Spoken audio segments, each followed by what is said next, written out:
thanks so much for joining us. I am Maria Sorreo, joined by Will Lupartis right here at Dodger Stadium. Will, glad to have you here today. Fantastic to be here. You know, always good when the Angels and the Dodgers play in one stadium, because that way we don't have to go down the 405, right? I know. We get to be at home, see both teams. Exactly. Now, I know there's a lot more than just baseball going on at Dodger Stadium lately with the Frank McCourt situation. I know you've been keeping up on that. What's the latest? Yeah, after a year and a half of controversy with the LA Dodgers owners, it's come to payday on June 30th. And Bud Selig has not approved of Fox to give him hundreds of millions of dollars that would be a source of revenue.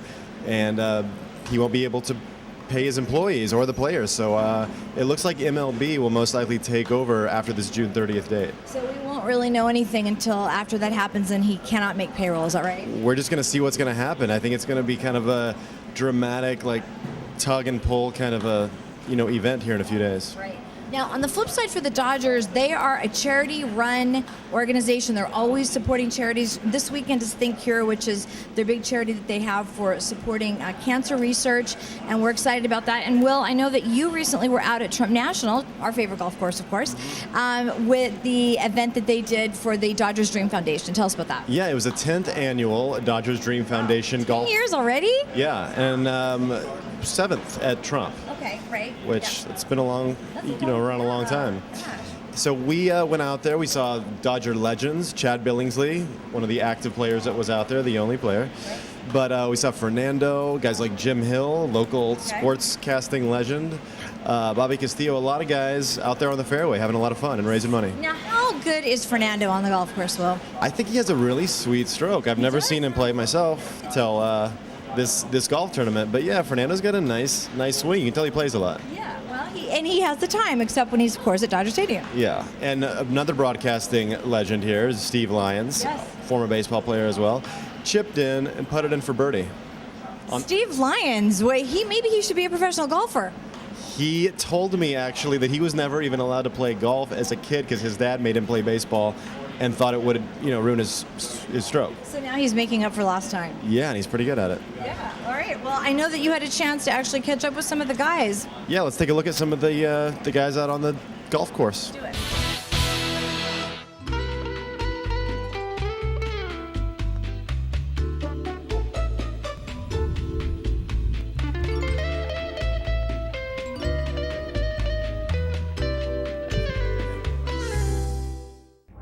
Okay, we are here with David Brennan from the Dodgers Dream Foundation. Now tell us a little bit about how many years it's been going on and what the Dream Foundation actually does. Sure.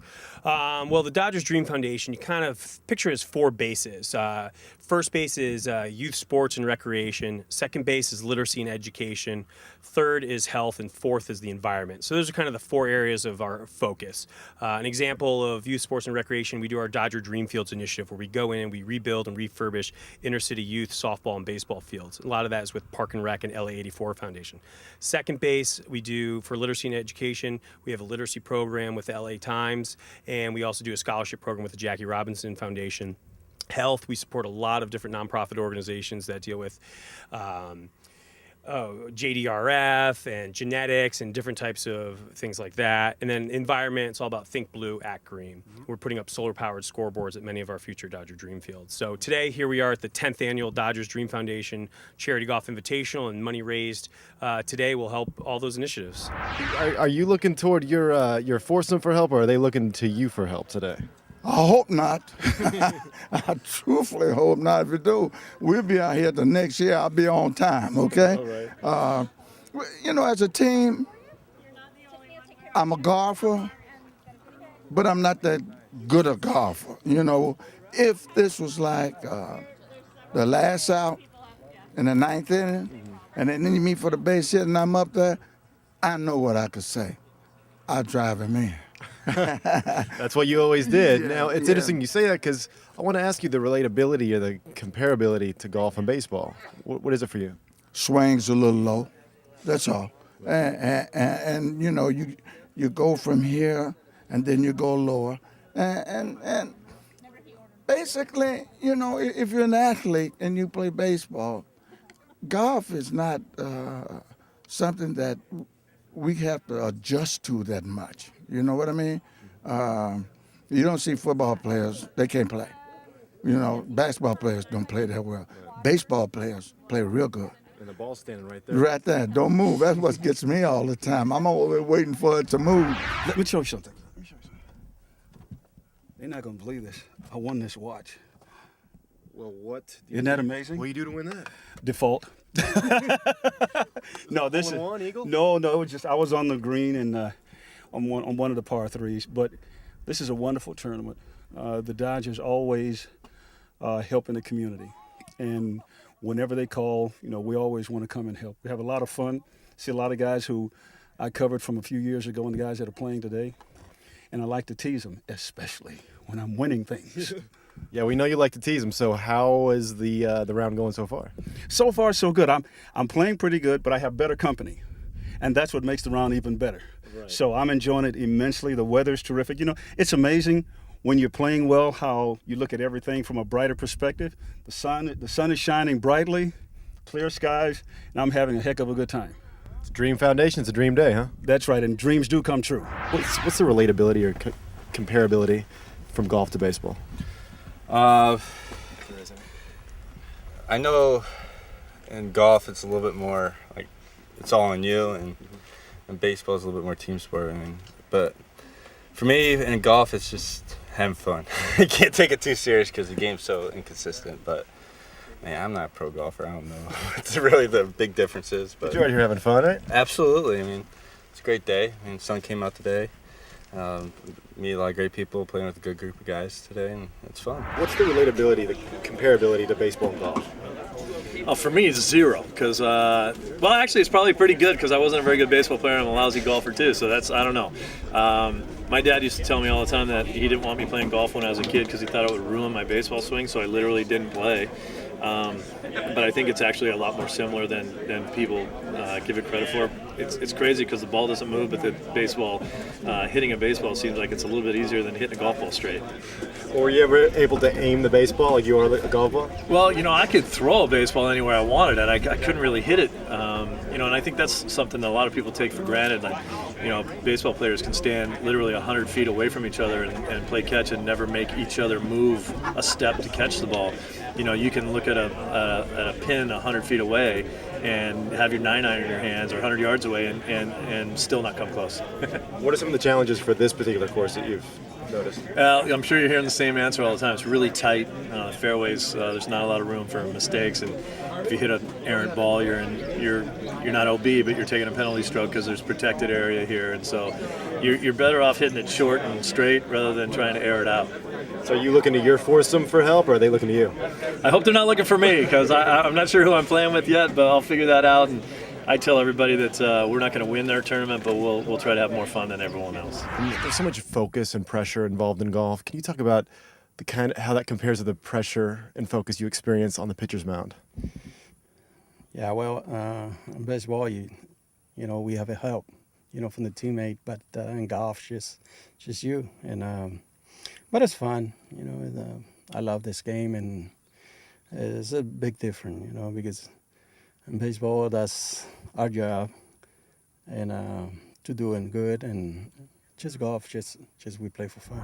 Bobby Castillo, Dodger legend. Now we're out here at the Dream Foundation Invitational. How many of these have you done? This is my 5th or 6th, I guess, something like that. I don't really count these, but I'm always here.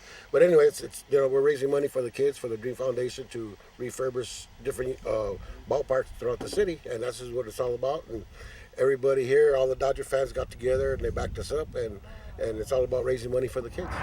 We are at Trump National Golf Course with Lily Amini, the GM here. Now, this is the 10th annual Dodgers Dream Foundation Invitational. Talk about what this day means to you guys here at Trump National. Well, it's our 7th year that they've been having it here at Trump National, so we're so happy to have them. It means a lot. It means a lot for us to have, you know, the LA team out here, and we love the Dream Foundation. It's a great cause. It's a great foundation. It really raises money for, you know, scholarships in the future. Mm-hmm. How often can you catch the Donald out on the links? You know, he's a great player. Nobody would ever think that, you know, but, you know, he shoots it straight, you know, down the fairway. So he's actually out here, I would say, a good, you know, gosh, I would say every 3 months. But when he stays out here, he stays a good, 4 to 5 days here, and that's his first passion. I mean, he loves golf. Nothing can bring a smile to his face other than to talk about golf and to talk about his golf game. When he's off the links and he's happy he won, or he's happy he played a good round, that's always a great sign. So that's a good thing for all of us. We like to keep that smile on his face. And that's pretty frequently. I mean, he's truly invested in it in more ways than one. Absolutely. He's not only invested in the game of golf, but he's also invested in everything about the clubhouse itself. I mean, he sits down, we sit down, we talk about everything from decor to what people think about the course and changing things around here and there. And he really wants to know everybody's opinion on their experience here. I mean, you'll see him sitting down and having lunch out here, and he's going to ask all the golfers that walk by and drive by, hey, what do you think about the course? And he really takes their opinions to heart. Truly, he does.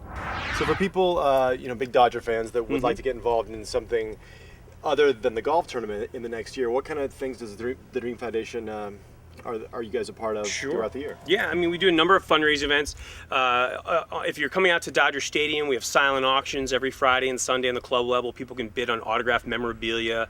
We have our big, obviously, the charity golf event that we have today. We do a big bowling event, the State Farm Bowling Extravaganza, hosted by James Loney at Lucky Strike Lanes LA Live. That's going to be on August 11th, and we do have information up on Dodgers.com already.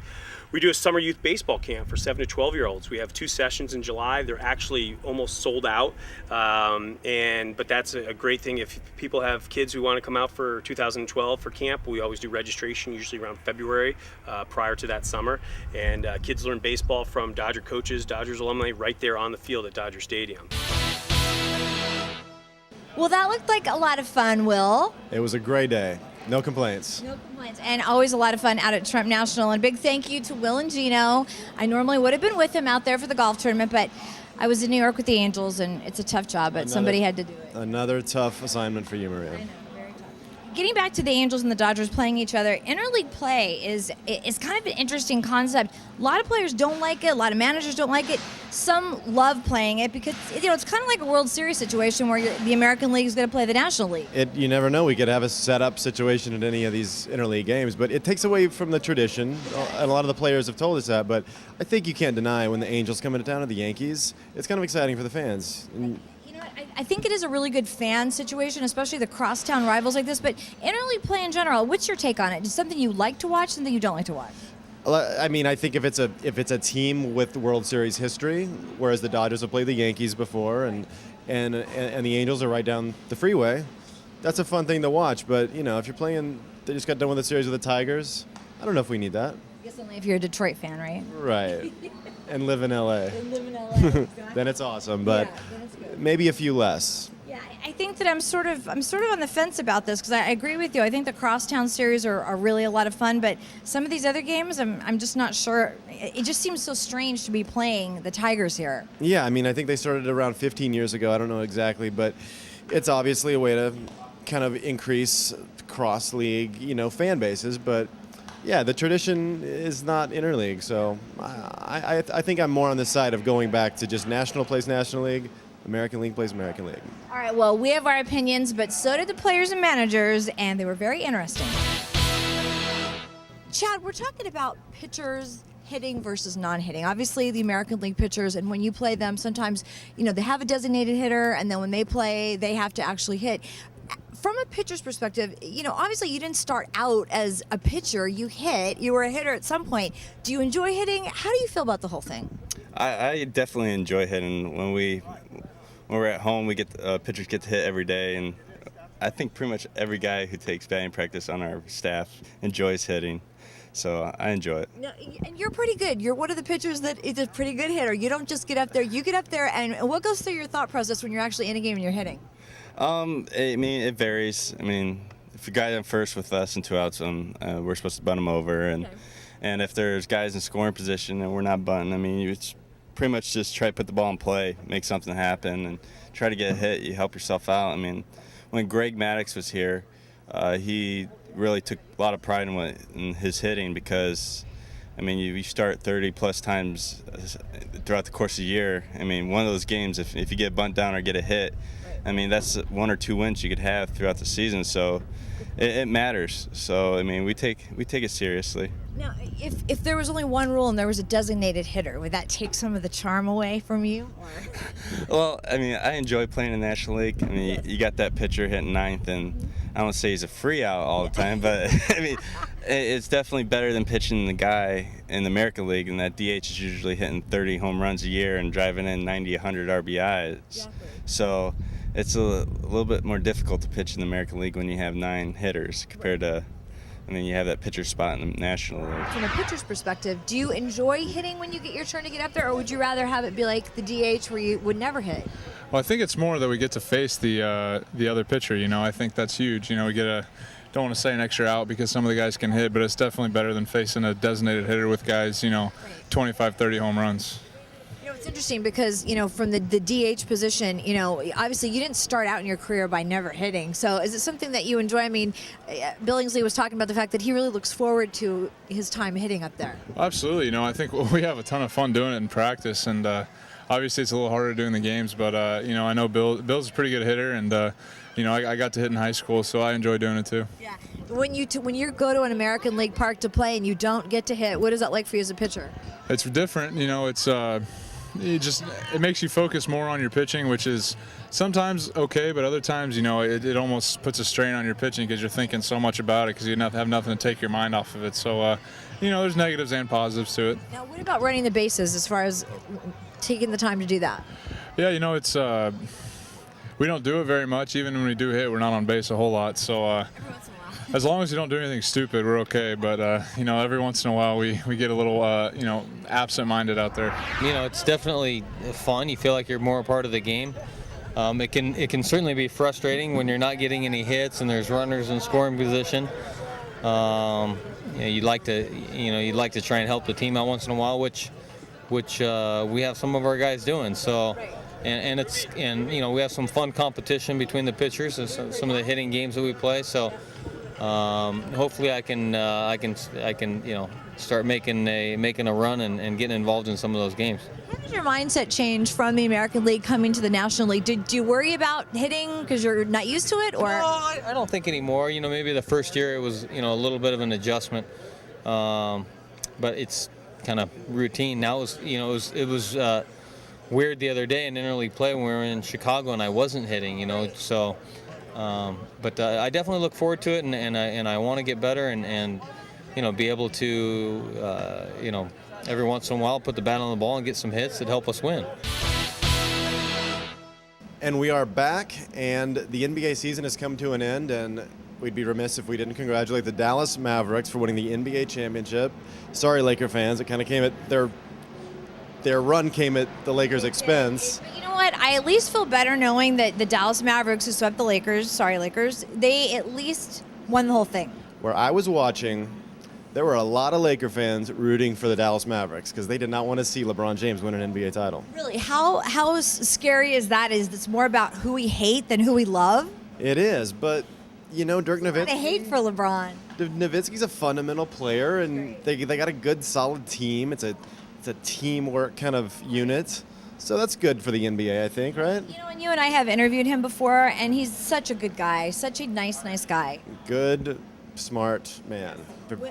Win or lose, he is professional, and I just love that about him. So.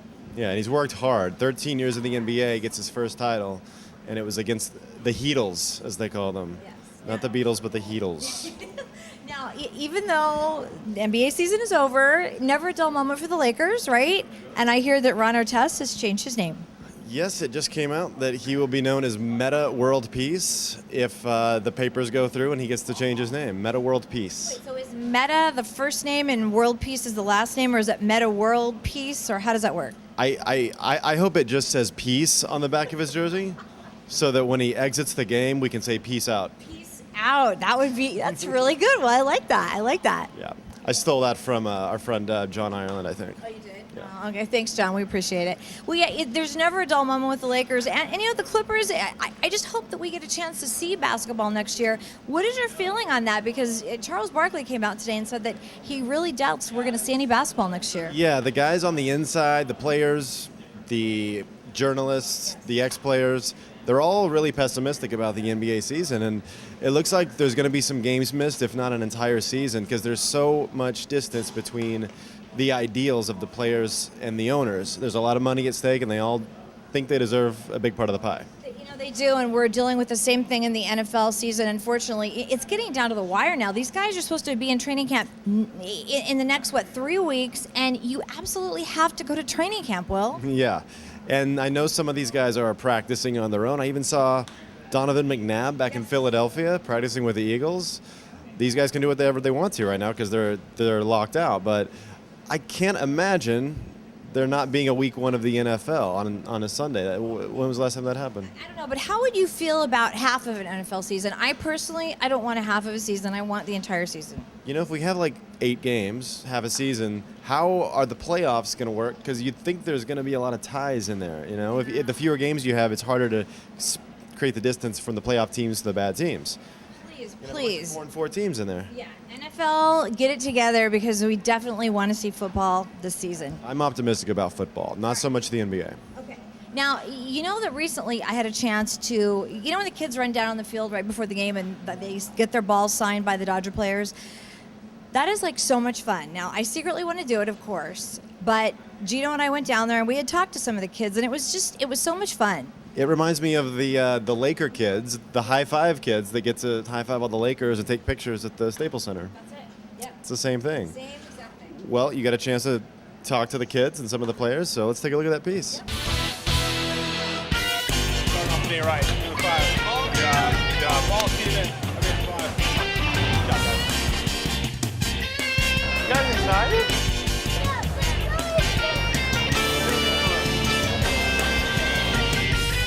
The highlight of our entire pregame ceremony. It's the last thing that we do. It's the most important part of the show. Steven told you what you're doing, right? They know. He's been a good coach, right? Yep. We're gonna quiz you really quickly. All right? Sure. Where are you going? Nice. Before every game, kids run out in the field and they get a ball signed by the players. How does this work here? Well, essentially, there's a lot of different ways you can do it. We have a lot of charities where we donate the chance to take the field with the Dodgers from a charity. We have season ticket holders. We'll pick kids at random before the game, and it's just kind of a fun way to remind people that it's a kid's game that's going on, and even though there's serious money and a lot of talent behind it, the kids still get to go out there. I know you've been here for a while. How long have we been doing this here? You know, it actually started, as I recall, when I was an intern back in the late 90s. All throughout Major League Baseball, they had what was called September to Remember, and they started it, I want to say it was probably late 98 or 99, and it just was such a success that the Dodgers were one of the teams that decided to keep it the next year, and really we've been doing it on and off ever since. It's now almost every game, but it's been around for quite some time. You know, we get to see all these players on a daily basis, but when you see these kids running out and actually see their faces when the player signs the ball, it was pretty amazing. Yeah, I mean, I can only imagine how cool that would be. Unfortunately, I never got to do it as a kid, but we certainly see some of these kids will get lost on their way back, and we've had instances where we've had players have their kids run out to the field. So there's always interesting twists to it, but it's a really cool experience for a kid. Where are you going to run out to? At left. Left. Now, where are you going? I'm going to second base. Now, where are you going to go? Third base. Where are you guys going to go? To catcher. You're going to go to catcher. And is Rob Barajas going to sign your ball? I don't know. Oh, we're going to find out, right? Is this going to be so fun to run out there? Yeah. So fun. Okay. Because this is our first time. This is your first time. I am so excited for all of you guys. All right, so now where are you going to run out? First base. First base. So James Loney will be signing your ball. Yeah. Okay, very cool. Is And this then your third first time out here? Yeah, it's my first time. Okay, cool. All right, now where are you going? Center field. Center field. That would be Matt Kemp. Yeah. Okay, you think you're up for the challenge of center field? That's far. Yeah. Okay, I think you're going to do it. Okay, now where are you going? Right field. Right field. And who's in right field? Andre Ethier. Now where are you going? Shortstop.